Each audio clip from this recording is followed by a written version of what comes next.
started on a Wednesday. Rain tapping the windows like it was trying to get in. That kind of gray that settles into your skin and doesn't leave. Most kids were too caught up in their phones or half asleep in homeroom. But not me. I always watch people. That's when he walked in. New kid, black hoodie, ripped jeans. And this looked like he'd been through stuff. Real stuff. His hair was damp from the rain, and his eyes? Blue, but not the bright kind. More like a storm right before it hits. Everyone else barely looked up, but I couldn't stop staring. "Class, this is Lucas Ford," Mr. Daly said. Like we were supposed to care? Lucas nodded once. Didn't say a word. He scanned the room like he didn't want to be here. Like he didn't want anyone to see him. And yet, he looked straight at me. It was one of those glances that lasts half a second too long. Not long enough to mean something, but not short enough to mean nothing. I looked away first. My name's Eli Bennett. 17. I keep to myself, mostly. Not by choice. People just don't ask much of me, and I learned to stop asking back. Oregon's coast is cold, quiet, and a little too good at keeping secrets. Lucas sat 2 desks over in English. Didn't speak once. I tried not to look, but every time I did, he was already looking at me. The thing is, he didn't smile. Not once. Not a smirk. Not a twitch of amusement. Just this guarded thing, like every muscle in his face was trained not to give anything away. Later that day, during lunch, he sat alone. People whispered, like they always do. New kids from Portland or something. Heard he got expelled. My cousin said his brother knows his dad, and it's messed up. No one really knows anything. They just say what sounds good. But what bothered me was he didn't deny any of it. That night, I couldn't sleep. I stared at the ceiling, listening to the waves crash just beyond my window. Our town isn't big. You can hear the ocean from anywhere if you really try. I kept thinking about that look he gave me, the one that said nothing, and somehow everything. Next morning, I found myself early to class, something I never do, and Lucas was already there, head down, earphones in. I walked past him and he said, barely audible, "You always stare like that?" I froze. I wasn't. I mumbled. He pulled out one earbud. "Yeah, you were." I sat down, throat dry, my heart pounding. "You looked at me first." I said, quieter than I meant to. He didn't respond. Just stared forward again, jaw tight. That same silence, like he was afraid of what might come out if he opened his mouth too long. But when he got up to leave class, he looked at me again. This time, a fraction of a smile. Not warm, not mocking, just curious. Days passed like that. Quick glances. Barely there smirks. No words. Until Friday. Gym class. Volleyball. Teams got picked, and Lucas and I ended up on the same side. Everyone else was talking, joking. He stood off to the side, arms crossed. "You play?" I asked. He shrugged. "Not really. You look like you could crush a ball." His eyes flicked to mine. That's supposed to be a compliment? I flushed. Just saying. He stared a second longer than he should have, then turned away. But when the game started, he moved like he had played, and was just pretending he hadn't. Fast, calculated. Like someone who used to be good at something but stopped for a reason. At one point, I dove for a serve and smacked into him. Hard. We both went down. "Ow," I muttered. "You good?" he said, hand already on my shoulder. I nodded, and then realized his hand was still there. He pulled it back fast, like it burned. After school, I found him behind the bleachers, headphones in, eyes closed. I don't know why I went there. I never go there. But something drew me. He opened one eye when I approached. "You following me now?" he asked. "No, just walking." He nodded like he didn't believe me. Then he said something I didn't expect. "You're different." I blinked. "What do you mean?" He looked away. "Most guys here try too hard. You don't try at all. That a good thing?" He shrugged. "Maybe." He stood up, slung his bag over his shoulder. As he walked past, he said, "I'm not gay, by the way." I turned, surprised. "I didn't say you were." He paused. looked at me, and this time the mask slipped just for a second. His jaw clenched, eyes softening, but only slightly.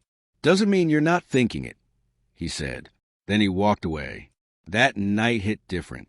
I lay in bed, mind spinning. Not because he said he wasn't gay, but because of the way he said it, like a warning, or a confession wrapped in denial. Because his eyes, those storm-colored eyes, they told a different story. They said, "Don't believe me. Please believe me. I don't know who I am." I didn't know what it meant yet, but I knew this. Lucas Ford was hiding something, and somehow I was part of it now.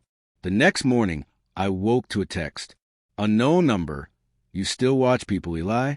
Unknown number. Stop watching me." I stared at the screen, stomach dropping. I never gave him my number. If you felt the tension in your chest listening this far, that ache between what's said and what's meant, don't stop now. Because this story, it's just beginning. And trust me, you haven't even seen what Lucas is really hiding yet. Part 2 drops next.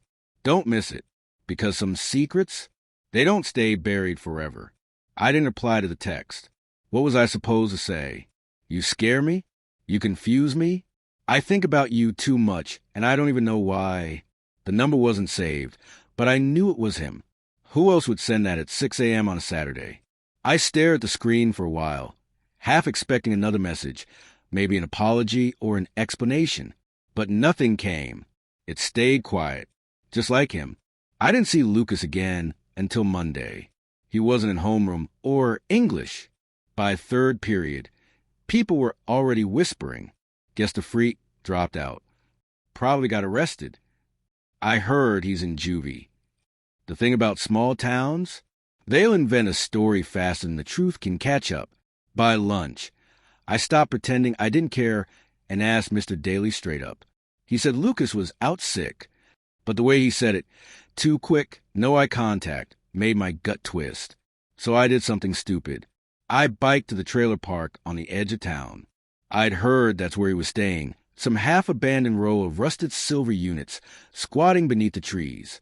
It didn't feel like stalking, not exactly. More like checking, making sure he hadn't vanished off the face of the earth. I didn't even get off the bike. Just stood there, watching the rain drip from the overhangs. And then I saw him, through the screen door of the third trailer down. He was sitting on the floor, back against the wall, head in his hands, not moving. I didn't call his name, didn't knock. I just watched, and after a moment, his head turned. He saw me. Our eyes locked. Neither of us moved. Then slowly, he stood and walked to the door, unlocked it, opened it. "What are you doing here?" he asked. His voice was tired, not angry, just flat. I was worried. His jaw clenched, but he didn't shut the door. "You shouldn't be." Too late. He exhaled through his nose, then stepped back. "Fine. Come in." The trailer smelled like wet wood and old coffee. One table, one sink, one mattress on the floor. No pictures. No warmth. "You live here alone?" He sat down again, not looking at me. "My uncle's supposed to be around. Haven't seen him in 2 days." Jesus. He shrugged like it didn't matter. I sat across from him, legs crossed, trying not to make noise. We were both quiet for a while. Then he said it. "I didn't mean to text you." I raised an eyebrow. "Really?" He looked at me. "I mean, I meant to, but not like that. Not so harsh." "It wasn't harsh," I said. He blinked. "It wasn't." "No, it was scared." The air thickened between us. He looked away, shaking his head. "You think you know me already?" "No, but I've seen you. Everyone's seen me. Not like I have." He flinched, just slightly, like I hit a nerve. "You don't get it, Eli." "Then explain it." He stood suddenly, pacing. His voice got louder, not angry, just panicked. "I'm not one of those guys who just figures it out and it's fine. That's not me." I stayed seated. "So what are you?" He stopped, looked at me, and this time the fear wasn't hidden. "I'm not safe to be around." He said it like a warning. I said nothing. He looked at the window, then back at me. Something happened in Portland, he said quietly. Something bad. I thought moving here would help, but it just followed me. I leaned forward. What happened? He shook his head. Not yet. Why not? He took a shaky breath. Because if I tell you, you'll never look at me the same again. I stood now, walked toward him. Not too close. Just enough to be there. Then I'll just keep looking at you like this, I said. His eyes met mine. There was something raw in his face. Something breaking. Then he said it. I hurt someone. My breath caught. Like physically? No. He looked down. Emotionally? Bad. I broke him. Was it someone you loved? He didn't answer. Just nodded slowly. And he loved you? Another pause. I don't know, he whispered. My heart beat faster. He sat down again, shoulders hunched. He looked smaller now. Fragile. Like saying it out loud made it real again. I don't even know what I am, he said. I've told myself a million times I'm not that way, but then I meet people like you and it all just collapses. I swallowed hard. People like me? He didn't speak. He didn't need to. The silence was loud enough. I sat next to him, close enough for our arms to almost touch. I don't want anything from you, I said. No answers. No labels. Just don't lie to me. He turned his head, eyes on mine. I don't lie to you, he said. You said you weren't gay. I said it because I had to. And now, I don't know what I am, he said again, and then quieter, but I know I don't want to lose this, whatever this is. I nodded. Neither of us moved. Outside, the rain finally stopped. Inside, something shifted. His fingers brushed mine, barely. A touch so light I could have imagined it. But I didn't. And then he stood again. You should go, he said, voice tight. Why? Because if you stay, I'm going to do something I might regret. I stood too, pulse thudding in my throat. Like, what? He didn't answer. And I didn't push. I walked to the door. He followed. As I stepped out, I looked back. Lucas? Yeah. Whatever happened in Portland, it doesn't scare me. He looked down, jaw clenching. It should. Then he shut the door, and I stood in the rain, knowing he was watching me from behind it, knowing there was more, a lot more. That night, I didn't sleep again. My phone buzzed at 2:17 a.m. Blocked number. One message. You're not like him, and I won't let myself ruin you. I stared at it for a long time. Before I could type anything back, the message disappeared. Deleted, and I was left with nothing but questions. Who was him? What did Lucas do? And why did it feel like this was all just a beginning? Because the thing is, the deeper I get into Lucas Ford's world, the more I realize he didn't just transfer schools. He was running from something. And whatever it was still catching up to him. It was like something had cracked open in him. After that night, Lucas didn't disappear again. He was back at school Monday morning. Hoodie up, eyes low, but something was different. Like the storm inside him had quieted for just a second. Or maybe it had gotten more dangerous. Either way, I felt it. He didn't talk to me in the halls. Didn't text. Barely glanced my way in class. But there was a tension now. Like the space between us was holding its breath. And I couldn't stop watching him. Not because I wanted to figure him out. Because I wanted him to let me in. In gym class, we were partnered again, this time for basketball drills. When I passed the ball to him, his fingers brushed mine for a beat longer than necessary. Not an accident. Not anymore. After class, I caught up to him by the lockers. He didn't look surprised. You okay? I asked. He opened his locker, shrugged. Define okay. Alive. Then, yeah. I leaned against the metal door beside him. You got quiet again. I never stopped being quiet. You deleted your text. He froze for a second, then looked over at me. You weren't supposed to read it. But I did. Yeah, he said softly. I know. He grabbed his bag and shut the locker hard. As he turned to leave, I caught his arm. Lucas. He paused. I didn't say anything else. I didn't have to. He just looked at me, really looked and said, "I don't want to drag you into my mess." "You already did." That made him flinch. Then he said, "Meet me after school, behind the library, if you still want to." I nodded. He didn't wait for a reply. At 3:40, I was there, leaning against a back brick wall, pretending not to be nervous. The wind smelled like wet leaves and sea salt. He showed up 5 minutes later. No hoodie this time, just a plain gray t-shirt, faded jeans, and those eyes that never told the same story twice. He didn't say anything, just sat down in the grass, knees bent, arms draped across them. I sat too. For a while, we just listened to the wind. Then he said, "You ever done something you wish you could erase?" I nodded. "Yeah, but not just a mistake. I mean, something that changes how you see yourself." "Yeah," I said again. "I have." He was quiet. Then, "I had a best friend, back in Portland." I stayed still. We were close. Closer than most. I think maybe too close. I didn't realize what it meant at the time. I didn't interrupt. "I kissed him," he said, "once. And it wasn't even planned. It just happened." He didn't pull away. Not at first. I could hear the shame curling in his throat. But then he freaked out. Told everyone I forced it. My breath caught. Lucas's voice got quieter. His parents believed him. My mom tried to defend me. It didn't matter. Rumors got wild. I got jumped. Twice. School didn't do anything. I swallowed. What happened to him? Nothing. He was a victim. He picked a blade of grass, rolled it between his fingers. He texted me later. Said he was sorry. Said he panicked. Said he didn't mean to lie. "Did you forgive him?" Lucas laughed hollow. I told him I didn't care. Told him to go screw himself. And then I blocked him. He looked at me, eyes tired. I wanted to hurt him back. But I just hurt myself more. I didn't know what to say.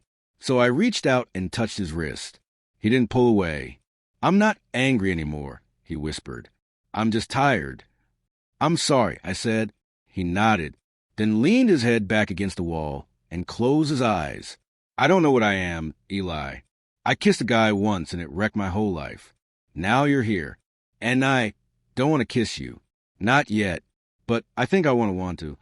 I smiled without meaning to. "That makes two of us."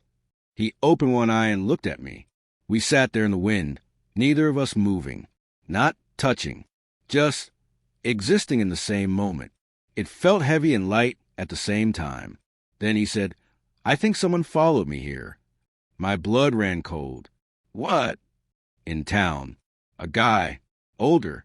I saw him outside the store last night. Then again this morning by the gas station. Could just be a local."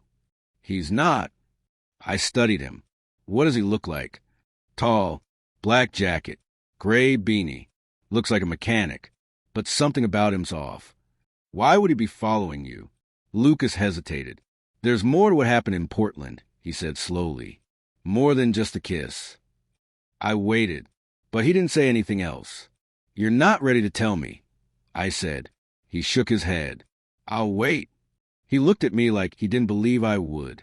Then his phone buzzed. He glanced at it, and his face went pale. "Is it him?" I asked. He nodded once, thumb gripping the side of the screen. Block number again. "Let me see." He handed me the phone. One message. "I know where you are. You don't get to start over." My stomach flipped. "Lucas." He grabbed the phone back, deleted the message instantly. "I need to go." "Wait." But he was already walking away. He didn't stop, didn't look back. I stood there alone, heart hammering, trying to breathe through the fog in my head. Who was that guy? What did he know? And why was Lucas still hiding the rest of the story? That night, I couldn't stop thinking about him. Not just a kiss, not just a past, but the fear in his voice. The way he shut down the second things got too close. Like connection itself was dangerous. At 11:41 p.m., I got a voice message from Lucas. Just 4 words. "I need your help." And then the message deleted itself. Gone. Like it was never there. I didn't sleep. That voice message. "I need your help." kept looping in my head. Every time I closed my eyes, I saw his face. Pale, afraid, too proud to say what he really meant. But it was gone, just like that. No message history. Nothing saved. At 6 a.m., I gave up pretending to rest. I threw on a hoodie, slipped out before my parents woke, and biked to the trailer park. Third trailer. Rusted. Quiet. I knocked.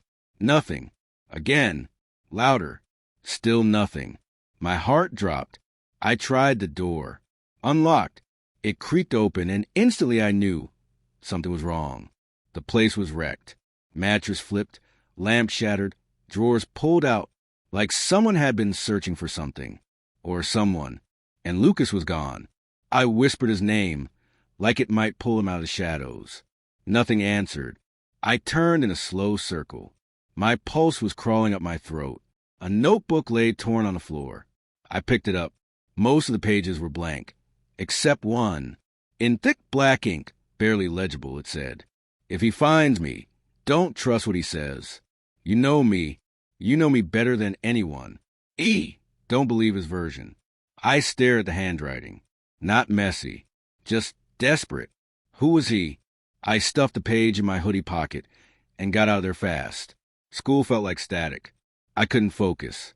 Couldn't sit still. Lucas was gone. Again. And no one else even seemed to notice. No one but me. During lunch, I ducked into the library and pulled out the note again. Don't trust what he says. Don't believe his version. My brain wouldn't stop spinning. What was the version I hadn't heard yet? And then, like the universe heard me thinking too loud, I looked up, and he was there. Not Lucas. Him. Tall. Black jacket. Gray beanie. The one Lucas said was following him. He was leaning against the main office door, talking to the principal. Calm. Smiling. Like he belonged. But he didn't belong. Not here. I ducked out the side door and followed him from a distance. He didn't see me. Walked across the front lot. Got into a black truck with no plates. Drove off slow. Gone. I didn't go back to class. That night, I couldn't sit still. I paced my room, phone in hand, checking every app, every message. Nothing from Lucas. At 9:47, I finally did something reckless.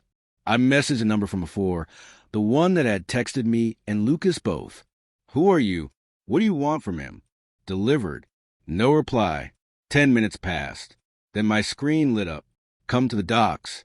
East Side. Alone. I stared at it. Typing stopped. Gone. I should have called someone. Told my parents. But I didn't. I went. The docks were fogged over and empty. The smell of salt and wood rot was thick in the air. I walked past rows of chain boats and rusted rails until I saw him. Black jacket. Same boots. Same calm stillness. He didn't say anything until I was 10 feet away. "You're Eli," he said. His voice was smoother than I expected. Polite, like a teacher or a pastor. I nodded. "Where is he?" "Safe." "Prove it." He pulled something from his coat and held it out. Lucas's bracelet. The one he always wore, braided blue and black. I snatched it. "What did you do to him?" He smiled. "I'm not your enemy, Eli." "Then why are you following him?" "Because Lucas leaves messes," he said, "and someone has to clean them up." "What mess?" He stepped closer. "Did he tell you about Aaron?" The name hit like a punch to the chest. Lucas had never said name. Just him. The man saw my reaction. So he didn't. Interesting. "Who is Aaron?" I asked, barely breathing. "His ex. His mistake. His unfinished business." "I don't believe you. You don't even know what you're defending." "I know him." "Do you?" He took out a folded piece of paper, handed it to me. I hesitated, then opened it. A photo. Grainy. Blurry. Lucas. Sitting on a bench next to a boy. Same age. Curly hair. Smiling. But Lucas wasn't smiling. He looked wrecked. There was writing on the back. Portland PD, December 12th. Interview room C. I looked up. "What is this?" "You think he's just some tragic kid with a bruised heart," the man said.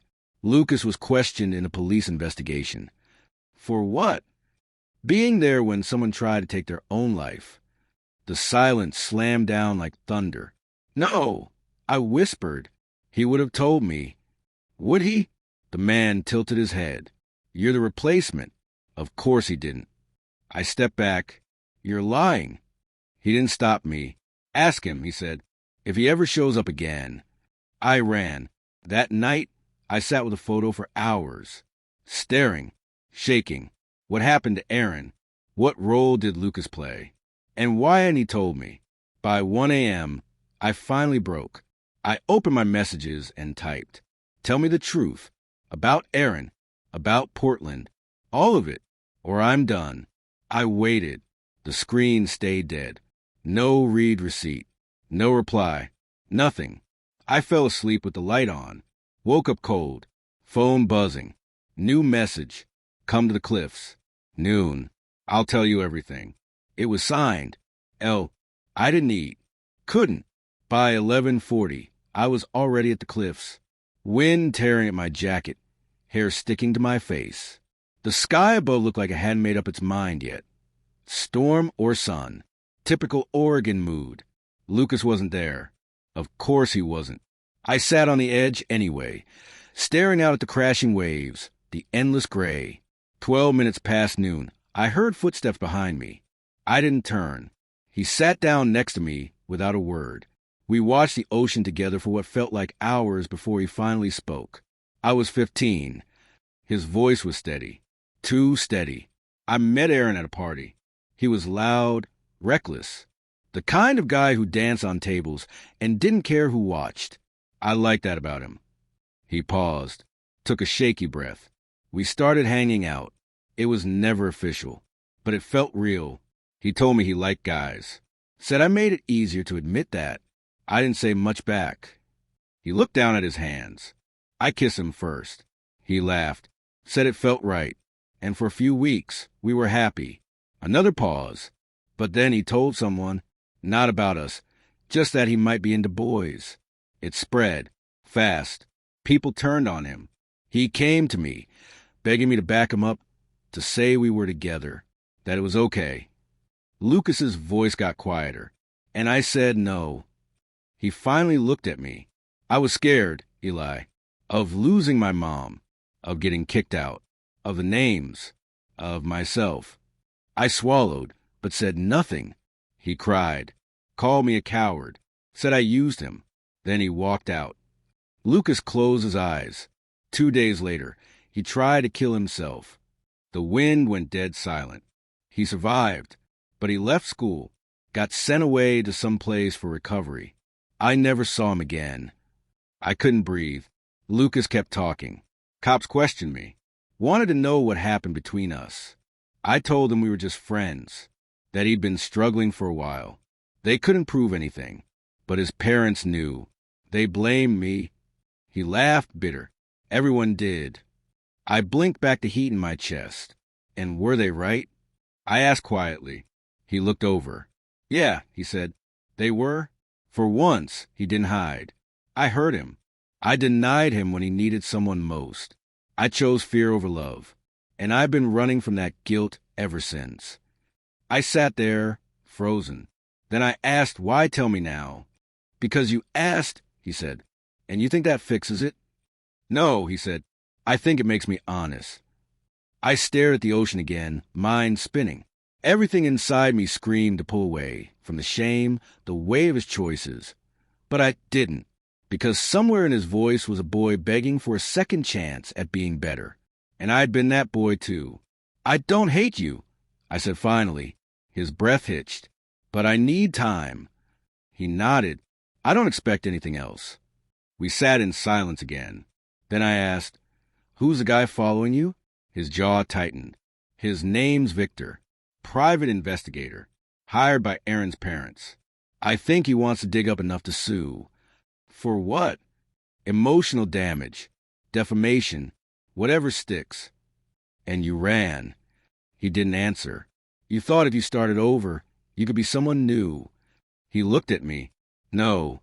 I thought if I got far enough away, I could finally admit who I was. He stood, brushing the dirt from his jeans. I have to leave town. My heart dropped. What? I don't have a choice. He knows where I live. He's watching me. Then let someone help you. He shook his head. No one helped Aaron. That's not the same. Yes, it is, he said. I don't deserve peace. Not yet. He turned to walk away, but I followed him, grabbed his wrist. Lucas, you're not that kid anymore. He didn't look back. No, he said, but I still see him in the mirror. He pulled his arm free and kept walking. I didn't chase him this time. I just stood there, wind howling in my ears, heart cracked wide open.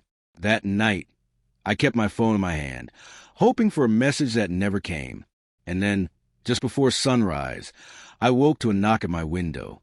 It was Lucas, soaked, shaking, eyes wide with panic. He found me, he said. He broke in. I yanked the window open and let him in. He was dripping wet, shivering, eyes wide with something between panic and guilt. I pulled him through the window before I could even think. He stood in the middle of my room, rain soaking into my carpet, breathing like he'd just run for miles. His lips were pale, his hands trembling. I grabbed a towel from my closet and tossed it at him. He barely reacted. Lucas, I said gently, what happened? He didn't speak right away, just peeled off the soaked hoodie, wiped his face, and sat down on the floor like his legs couldn't hold him anymore. He was inside, he whispered. Victor, I don't know how he got in. I got home and the door was unlocked. My stomach flipped. You saw him? He nodded. In the hallway. He wasn't surprised to see me, like he was waiting. Did he say anything? Lucas looked up at me, face hollow. He asked me where you were. That made my blood run cold. What? He said he knew I'd told you, that if I didn't make you back off, he'd handle it himself. I sat down across from him, trying to stay calm. What does that mean, handle it? I don't know, Lucas said, but it didn't sound like a threat. It sounded like a promise. I swallowed hard. Why would he care what I know? Because he's not just digging into me anymore, Lucas said. He's digging into you. I stared at him. Lucas, who is this guy? He said he was a PI, but this is something else. Lucas nodded slowly. I think he used to be a cop. The kind who doesn't take no for an answer. Aaron's dad's got money. He probably hired him to finish what the police wouldn't. I leaned my head back against the wall, exhaling. Okay, I said. We go to the cops. File something. Harassment. Breaking and entering. Lucas looked at me with tired eyes. You think they'll believe me? The kid who already ran once? I have no proof. No witness. And Victor's smart, he'll twist it. I didn't have a good answer. The room fell quiet except for the ticking of the clock and the hum of the rain against the windows. Then Lucas said, I didn't know where else to go. That hit me harder than anything else. I looked at him, soaked, scared, and still trying to act like none of this was breaking him. You don't have to be alone in this, I said. He looked up. Stay here tonight. My parents are out of town until tomorrow. No one knows you're here. He hesitated. You sure? I nodded. He didn't thank me. He didn't need to. He just stood and peeled off his wet shirt, tossing it onto the floor. I turned away out of instinct, heart skipping. I'll grab you something dry, I said, already moving to the closet. I tossed him an old T-shirt and sweats. He changed quietly behind me. When I turned back, he was standing by the window, wearing my clothes, looking smaller than usual. You okay? I asked. No. Want to talk? He didn't answer right away. Then quietly. When I saw him in my hallway, I froze. I felt like I was 15 again, back in Portland, back in that room with Aaron, when everything fell apart. I waited. He tried to kill himself because I made him feel ashamed, Lucas said. And now I feel like I'm dragging you down the same path. I stepped toward him. You're not. I don't know how to be good for someone, Eli. You don't have to be anything. Just be real. He finally looked at me. His eyes were soft, vulnerable. I don't know how to be real either. I didn't say anything. Just reached out slowly, fingers grazing his wrist. You're doing fine. He didn't pull away. Instead, he closed his eyes and leaned forward. His forehead rested gently against mine, our breath mixing. My heart was a thunderstorm. No kiss, no rush, just two boys trying to hold on to something steady. "I'm so tired," he whispered. "Then sleep. You're safe here." He nodded. I gave him the bed. He didn't argue. I pulled out an old sleeping bag and curled up on the floor, heart racing from everything, and somehow still wanting more. Sometime in the middle of the night, I woke up to movement. Lucas had gotten out of bed. He was crouched at my desk, reading something. "What are you doing?" I asked, groggy. He turned. "Sorry, I saw the notebook." My heart jumped. That notebook had poems, fragments of thoughts I'd never shown anyone, things about him, about us. "I didn't mean to snoop," he said, standing. I sat up, suddenly wide awake. "You read it." "Just a page, about the cliffs." My stomach twisted. "It was beautiful," he said softly. "Don't say that just to be nice." "I'm not," he replied. "You wrote how the ocean looks different when someone's watching it with you, that it feels less empty." He walked over. "You made me feel less empty." I swallowed the lump in my throat. We stood there, inches apart. And then, finally, he kissed me. It wasn't perfect. Our teeth knocked. It was hesitant, nervous, fragile. But it was real. When we pulled apart, he smiled. "Still scared," he said. "Me too," I whispered. "But less," he added. He went back to bed. I lay there on the floor, eyes wide open, heart full and aching at the same time. He trusted me. He chose me. But I also knew something else now. Victor wasn't just a threat. He was a deadline, and time was running out. At dawn, I woke up to a buzzing phone. Lucas's. He was still asleep. The screen lit up with a message from a contact saved only as unknown. "You have until Friday." Then I go public. I stared at it, pulse crashing in my ears. Whatever happened in Portland wasn't just history anymore. It was coming straight for us. I didn't tell him about the message. I should have, but I didn't. He looked so peaceful in sleep, breathing soft, face finally relaxed, like someone who hadn't felt safe in years.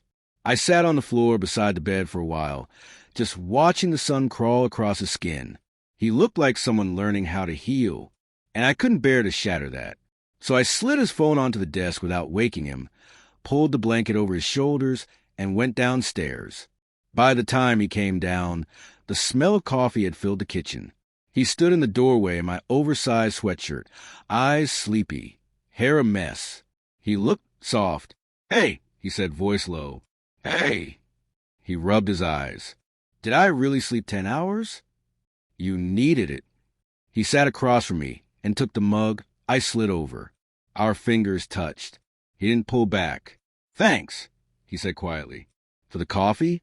For not asking me to leave." I looked at him for a long second. "I'm not planning to." A flicker of something passed through his eyes.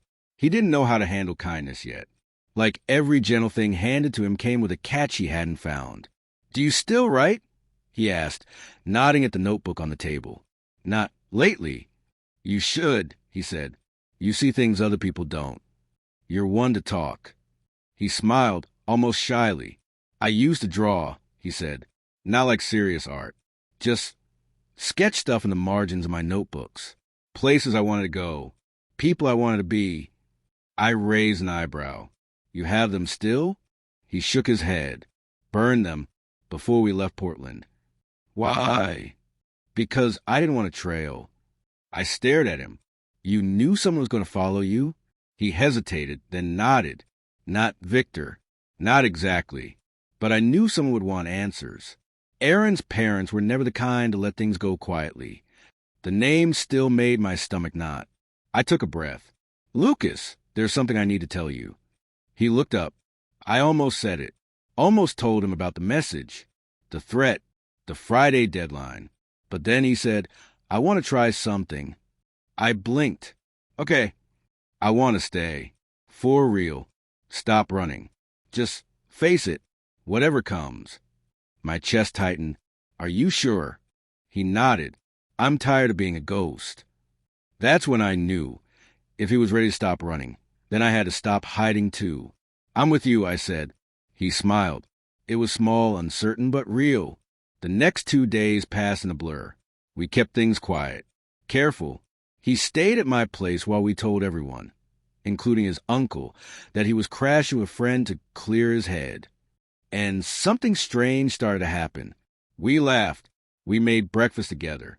Played music while brushing our teeth. Took long walks to nowhere in particular. He started sketching again, little things at first. The ocean, my bike, the curve of a coffee mug. He even drew me once. Didn't show me, just smiled and tucked the sketchbook under his pillow. It was beautiful, normal, and it scared the hell out of me, because I knew it wouldn't last. Friday was coming. Thursday night.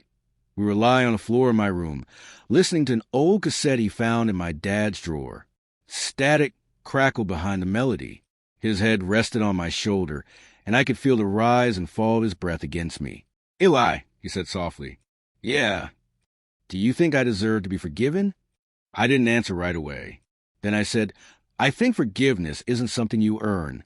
I think it's something you ask for, and try to live up to after." He was quiet for a long time. Then he said, "I want to live up to it. For you." My throat tightened. He sat up then, eyes darker than usual. "There's something else I haven't told you." I sat up too. He hesitated. "Aaron," he texted me. "Last week." I stared at him. He's alive. Doing better. He's still in therapy. Still trying to rebuild. But he found me online. Through an old sketch I posted years ago. I forgot I never took it down. "Why didn't you tell me?" I didn't know what to say. He didn't reach out to scream or blame me.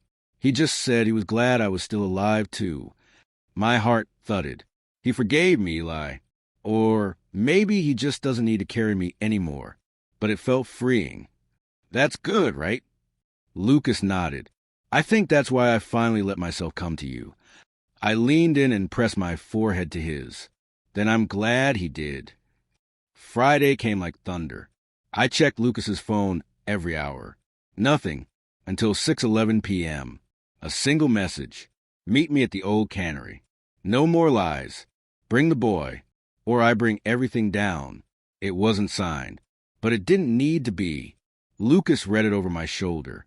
"I'm not bringing you," he said instantly. "He wants to get to me through you. He already has." "I mean it, Eli." "So do I." He stared at me, jaw clenched, then broke. "Okay," he said, "but we don't walk in blind." The cannery was abandoned years ago. Brick building, collapsed roof, seaweed pushing through the cracks. The kind of place teenagers dare each other to break into, and no one stuck around long enough to hear the echoes. We showed up just before 7. The light was dying. Everything was tinted gold and blue. Victor was already there. He stood by the loading dock, arms crossed, like he'd been waiting forever. "Brave," he said. "Bringing your boyfriend." Lucas stepped forward. "What do you want?" Victor pulled a folder from his jacket. "Closure." He tossed it at Lucas's feet. Inside, photos, notes, legal documents, a draft of a restraining order, police transcripts. He looked at me. "You want to play the hero, Eli? Read the truth. Read what he left out." Lucas bent down, hands shaking, flipped through the folder. He froze. "I never said that," he whispered. Victor smirked. "No, but it's what they wrote down. And sometimes that's all that matters." I stepped forward. "You broke into his place. You threatened him." "I did what I was paid to do, which is protect a family still bleeding." Lucas's voice cracked. "So what now? You ruined my life?" Again, Victor stared at him. Then, strangely, his tone shifted. "No, I'm giving you a choice." He pulled out one last envelope, handed it to Lucas. "Aaron wrote that. For you. No edits. No tricks." Lucas opened it slowly, eyes scanning, mouth tightening, then softening. I couldn't read it, but I saw it change him. I didn't know," he whispered. Victor looked at him. "Neither did I, until last week." Lucas folded the letter. "What do I do now?" Victor nodded toward me. You start by being honest. With him. Then he turned and walked away. No threats. No explosions. Just gone. Lucas stared at the letter. Then at me. I need to tell you what it said. Okay, I said, but not here. He took my hand, and we walked away from the ruins. Together. We didn't talk on the way back. Lucas kept the envelope clutched tight in his hands like it was glass, like the wrong movement would shatter everything inside it. I didn't ask what Aaron had written. I waited, because I'd learned something about him by now. Lucas needed silence before he could find the words. We got home. He didn't sit. He just paced my room, over and over, reading the letter again and again like it might rewrite itself if he looked hard enough. Finally, he spoke. He said he forgave me. I sat on the edge of the bed, watching him, but not because I deserve it, because he needed to. He stopped moving and looked at me. Aaron said carrying hate around made him sick, that he's been trying to let go of everything, of me, of what happened. And he realized he couldn't move on until he gave a name. What name? Fear, Lucas said. He said he wasn't mad at me for being afraid. He was mad that I never came back to say sorry. I nodded slowly. He deserved that. I said, I know. Lucas folded the letter and sat beside me. Eli, I can't undo what happened in Portland, but I can stop letting it control me. He paused. And I want to start over. Here, with you. I felt something shift inside me. Not fireworks. Something quieter. More dangerous. Hope. What does starting over look like? I asked. He smiled, this tired, shy thing that made my chest ache. Not sleeping with one foot out the window. I reached over and laced my fingers through his. No more running. He nodded. No more hiding. We didn't kiss. Not yet. It wasn't that kind of moment. It was something better. We just sat there, hands entwined, and let the quiet wrap around us. The next morning, Lucas opened his sketchbook and handed it to me. Page after page, drawings of me, from behind, laughing, reading, staring at the ocean. Some detailed, some just lines and shadows. But all of them saw me. I started these the day we met, he said. You barely talked to me. He shrugged. Didn't mean I wasn't watching. My throat tightened. You're really talented. Only when I draw what matters. He paused. Eli, I don't think I've ever liked someone the way I like you. I looked up. Say it again. I like you. I smiled, then kissed him. This time, it wasn't hesitant. It wasn't clumsy. It was honest. We fell asleep curled into each other, and for once, nothing hurt. But nothing stays perfect for long. That afternoon, we were walking back from the corner store. Just a normal Saturday. Soda cans in hand. Sun on our faces. I thought we'd earned this calm. We were halfway down my street when I saw it. A silver sedan. Parked across from my house. Unmarked plates. I slowed down. So did Lucas. He followed my gaze. Is that? No, I said. Not Victor. Different car. Lucas stepped in front of me, shielding me without thinking. The window of the sedan rolled down. A woman sat behind the wheel. Black sunglasses. Hair pulled back tight. She looked maybe mid-40s. Calm. Cold. Lucas Reed, she said. He tensed. Who's asking? She reached into her jacket and pulled out a badge. Not a cop badge. Government. Agent Nadine Hall. I'm with the Oregon Child Welfare Investigations Unit. Lucas went pale. Why? She didn't blink. We need to talk. About your time in the foster youth counseling program, and what you left out of your Portland interview. Lucas grabbed my hand. Fingers like ice. I'm done with interviews, he said. Then you're going to want to see this, she said, holding up a file. Inside was a photo. Lucas stared at it and went stiff. It wasn't Aaron.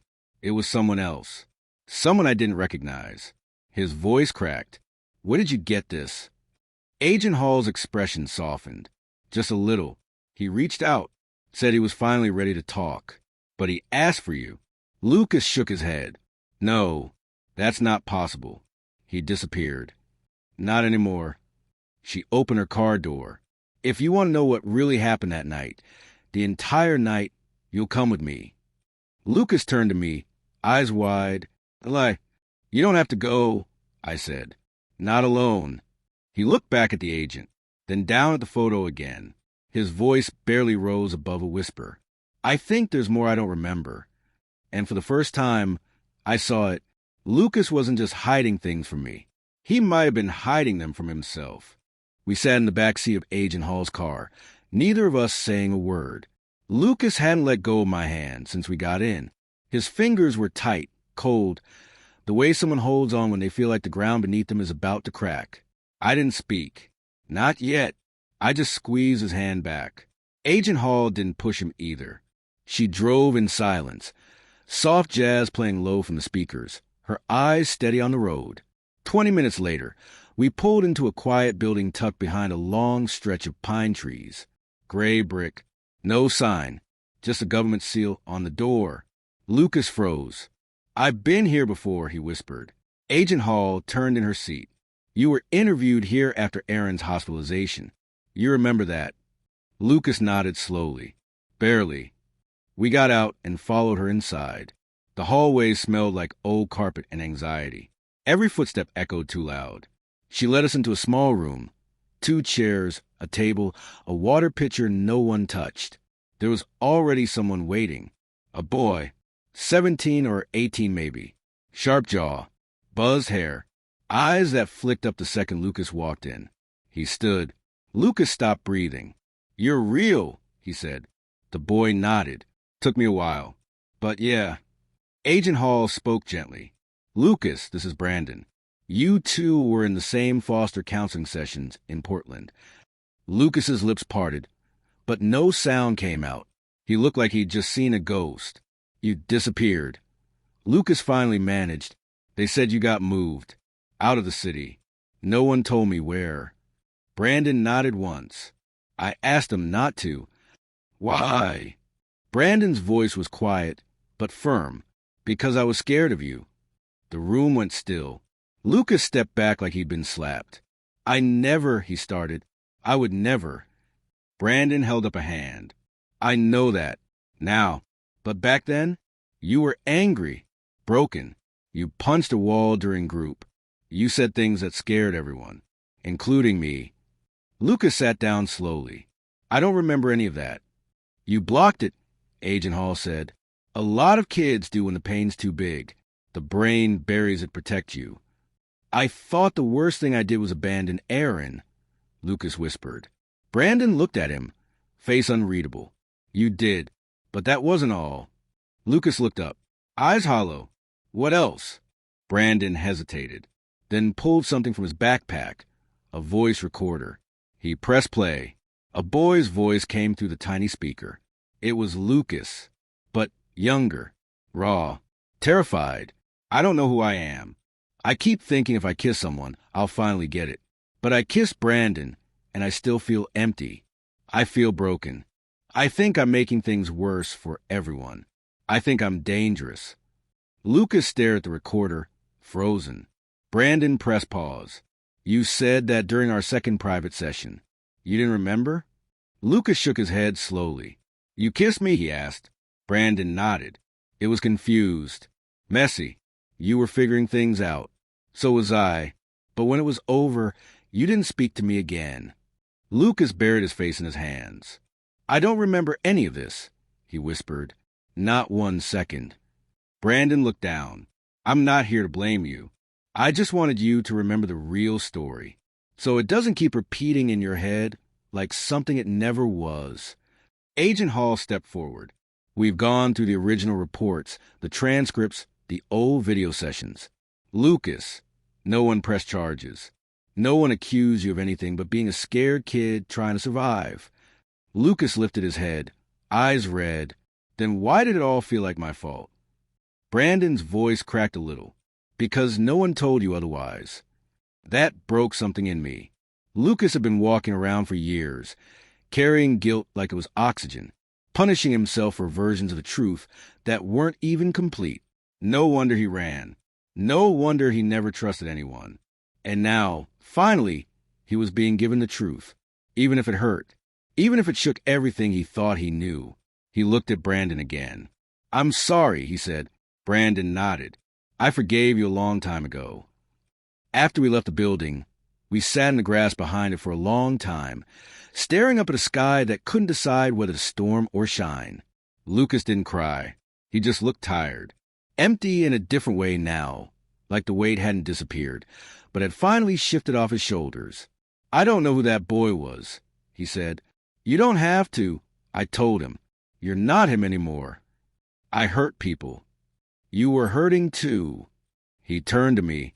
"I don't deserve you." I met his eyes. "I'm not something to deserve. I'm someone who chooses." He let out a shaky breath. "And you're still choosing me?" "Every time." I took his hand again. We sat there until the sun dipped behind the trees. Then we stood and walked home, together. But that night, while Lucas slept beside me, his chest finally rising and falling in a rhythm that didn't sound like panic, I got a message. Not to my phone. To my email. No sender. No subject. Just a single photo attachment. I clicked it, and what I saw made my blood go cold. It was Lucas, sitting in someone's car. He wasn't 15. He was 17. Here, in this town, next to someone I did recognize. My older brother, Aiden. I stared at the photo on my laptop screen until my eyes burned. It was real. Lucas, my brother Aiden, sitting side by side in the front seat of a car I hadn't seen in years, our old Honda Civic. The one Aiden wrecked the night. Everything changed in my family. I couldn't breathe. Lucas was in my brother's car. Not some blurry memory from Portland. Not a shadow from before. This was here. This was us. I looked over at him, asleep in my bed, the sheets tangled around his waist, hair a mess, peaceful, innocent, trusting, and I felt like the air had been sucked from the room. He knew Aiden. He knew, and he never told me. I closed the laptop and sat there for what felt like hours, hands shaking. My brain kept looping questions I couldn't answer. When did they meet? Why was it a secret? Why didn't either of them say anything? I didn't sleep. At sunrise, I still hadn't moved. When Lucas finally stirred, he sat up and rubbed his eyes, then smiled when he saw me. "Hey!" I couldn't smile back. He frowned instantly. "What's wrong?" I said nothing. I opened the laptop, showed him the photo. He stared at it. Color drained from his face. He didn't speak. Didn't even blink. "You knew him?" I said, my voice quieter than I meant. He looked up at me. Guilty. Cornered. "I was going to tell you." "When?" I snapped. "Before or after I gave you everything I had?" "Eli." "No. Don't do that. Don't say my name like it makes this okay." He stood, grabbed a hoodie off the chair, started pacing. "How long?"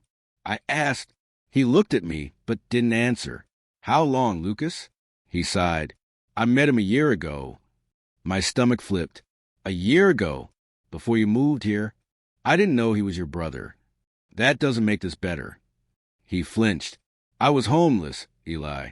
On and off. I crashed with friends, slept in parks, did whatever I had to. One night, I was sitting outside a gas station, and Aiden pulled up. My throat tightened. What did he want? Nothing. At first, he bought me food, talked to me, said I looked like someone who needed a break. That sounds like him, I said bitterly. Lucas sat down on the floor, looking smaller than I'd ever seen him. He let me stay with him, just for a few nights. No pressure. He said I reminded him of someone. I looked away. "Me," I said. Lucas nodded slowly. "I didn't know that until I saw a photo of you on the fridge. And I panicked. I left the next morning without saying goodbye." "Why?" "Because I liked him, Eli. Not in that way, but in the way you like people who save you." I said nothing. And I knew if I stayed, I'd get attached. I always do. And I couldn't take losing another person. So you just vanished. I didn't think I'd ever see him again. I never imagined you and him were related. Not until the night I saw his picture in your house. I stared at him, and you didn't tell me. "I was going to," he said, but I didn't know how. I thought maybe if I gave it time, I could explain it better. I laughed cold and sharp. You don't get to time your truth, Lucas. Not when it rewrites mine. He flinched again. Why now? I asked, why send me that photo now? Who even had it? He looked confused. What do you mean? I didn't get this from some deep web search, I said. It was emailed to me. No name. No warning. His face drained a color. You think someone's watching us again?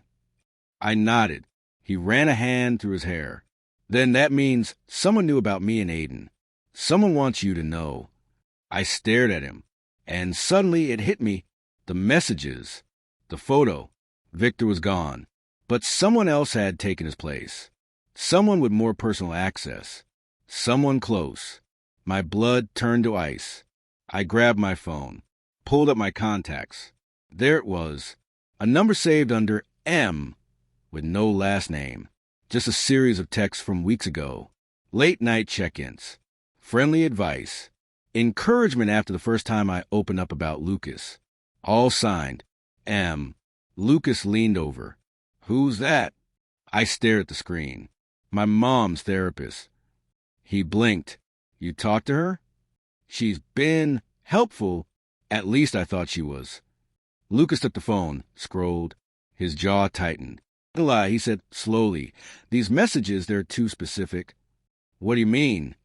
She knew things I didn't even tell you. Stuff from Portland.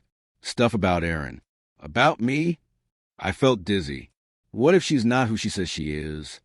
Lucas stood, pacing again. What if this whole time someone's been using her to get to both of us? I sat down hard, chest tightening. What the hell is happening? Then my phone buzzed. New email. Same blank address. This time, no photo. Just one line. If he lied about Aiden, what else hasn't he told you? Lucas read it over my shoulder and whispered, Eli, there's one more thing I never told you. I didn't even look up.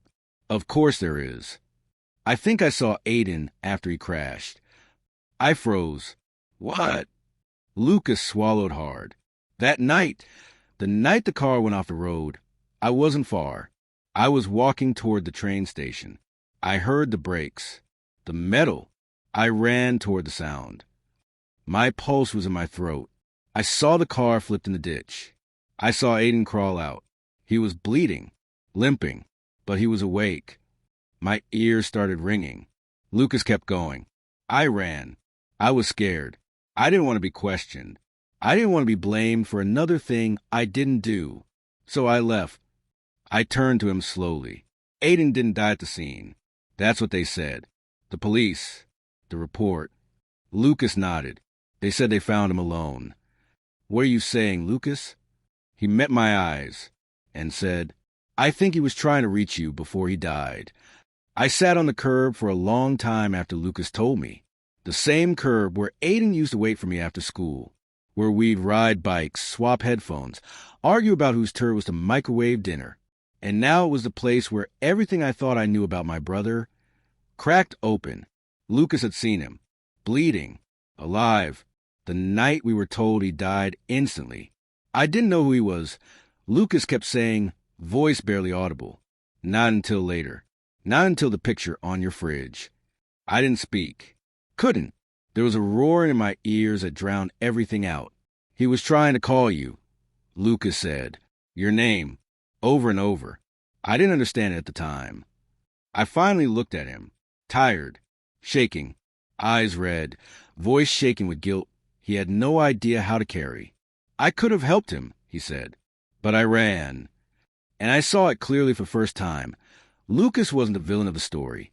He was just the only one left holding its sharpest pieces. The silence stretched. Finally, I asked, why now? Lucas blinked. What? Why are you telling me this now? He hesitated. Because I couldn't live with it anymore, he said. Because I want you to know everything, even if it means you walk away. My throat tightened. He was right. He'd lied, hid things, let me believe I knew him, when I didn't even know how close he'd stood to the worst day of my life.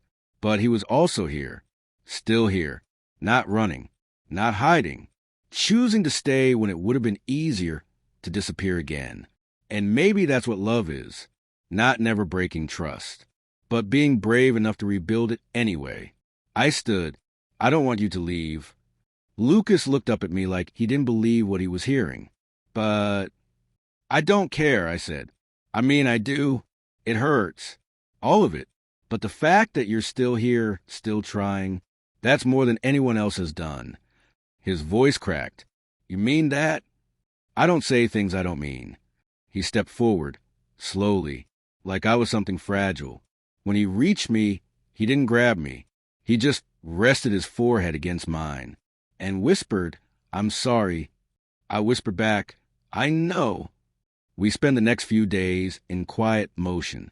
Apologies turned into actions. Lucas started calling his counselor in Portland again. He reopened the old case file about Aaron's suicide attempt, not to clear his name, but to set the record straight.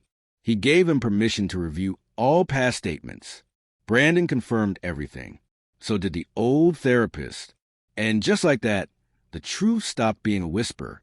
Lucas wasn't guilty, just broken, like all of us. And piece by piece, he started putting himself back together, with me beside him. It was a week later when the final message came. Another anonymous email. No threats, no pictures, just a short, typed note. You're not the only one who saw him that night.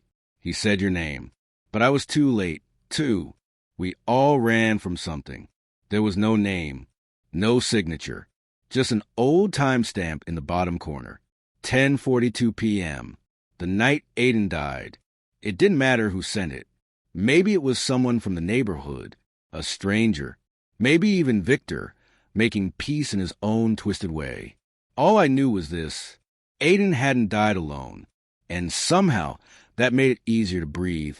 Lucas asked me once weeks later what I remembered most about that night. I told him the truth. I remember how quiet it was, how loud the silence felt after the cops drove away. He nodded. I think grief echoes. I looked at him. So does healing. He smiled and then kissed me. We never got perfect, but we got honest. He started drawing again, openly, posted his art online under his real name. No more hiding, no more aliases. I started writing again. Pages and pages of everything I never said when it mattered. And sometimes we go to the cliffs at sunset, sit shoulder to shoulder and just exist. It didn't fix everything, but it didn't have to, because we'd stopped waiting for the past to end before we let the future begin. And if you're still here, listening, watching, feeling every beat of the story, then maybe that means something. Maybe it means you've been where we've been. Maybe you're learning how to forgive too. Or maybe you're just trying to understand the person beside you a little more deeply. Whatever your reason, don't run from what's real. Don't wait for perfect. Sometimes the most honest love starts after the biggest lies. And sometimes the person who says they're not like you might be the only one who truly sees you, with their eyes, with their silence, with their second chance.